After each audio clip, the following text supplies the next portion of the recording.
right, so let's prove some identities. So what we're going to do is we're going to choose a side. We're going to start on one side. We're going to work vertically down. It's not like solving an equation. You can't move things from side to side. Instead, on your chosen side, you're just going to use whatever algebra, definitions, reciprocal properties, the Pythagorean identities, whatever you can think of to simplify your chosen side. Okay, so choose a side and simplify it. And then our goal is to eventually end up with a simplified expression that matches the other side. That's our goal. Okay, so I'm going to choose a side. A lot of times it's helpful to choose the more complicated side. So I'm going to choose my side, and eventually, after doing all my work, what I want is for this to be equal to sine of x. So I'm going to start with 1 minus cosine squared x all times cosecant of x.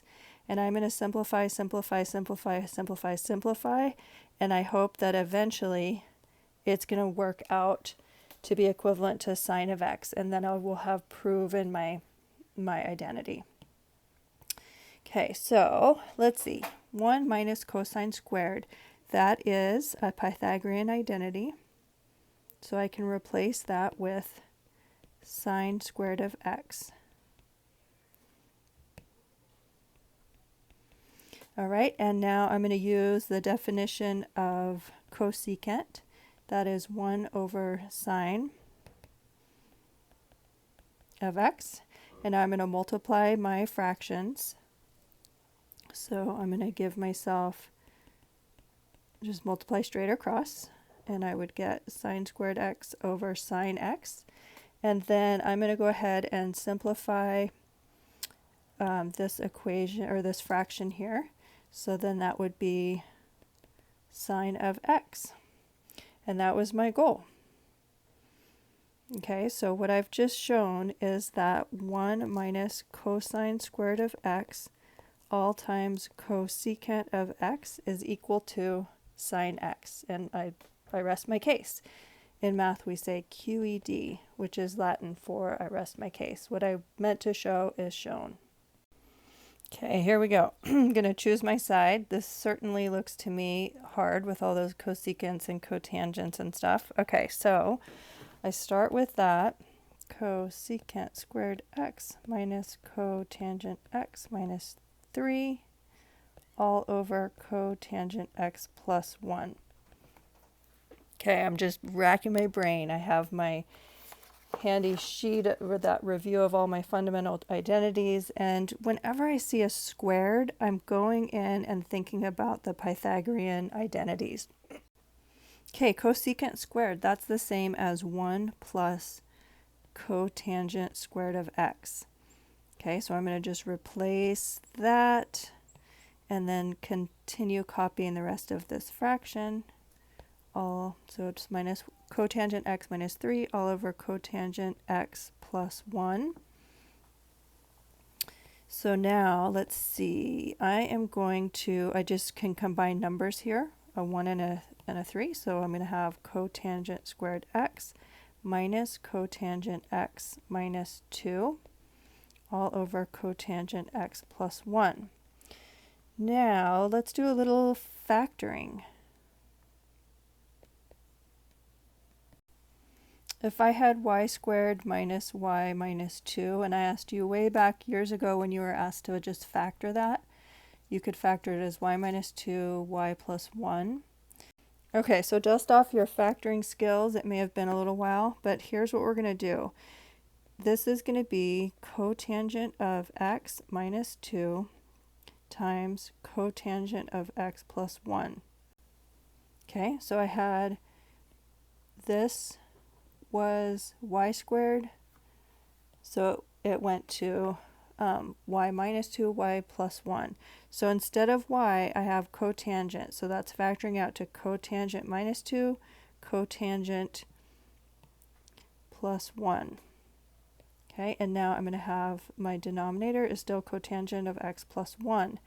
Hey, do you see what I see? Anything divided by itself is just 1, so this simplifies down to cotangent of x minus 2. Okay, let's see what we were setting out to prove. Look, we just did it.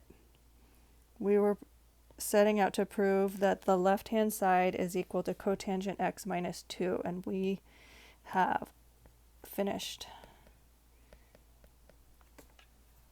What I set out to prove, I just proved. I am done. All right, in this proof, I need to show that cotangent of theta plus tangent theta is all times sine theta is equal to secant theta. And unlike an equation where you get to manipulate both sides, with a proof, you only get to work on one side of the equation. Okay, so I'm going to start by rewriting my cotangent and tangent in terms of sine and cosine. Cotangent theta is the same as cosine over sine, and tangent is sine over cosine. All right, and all of that is still being multiplied by that sine theta. And now a strategy when you have two different fractions, the sum of fractions, is to combine those by getting a common denominator. So I'm going to use, let's see, I'll just copy this down. Sine theta. Okay, so my common denominator I'm going to use is going to be cosine times sine.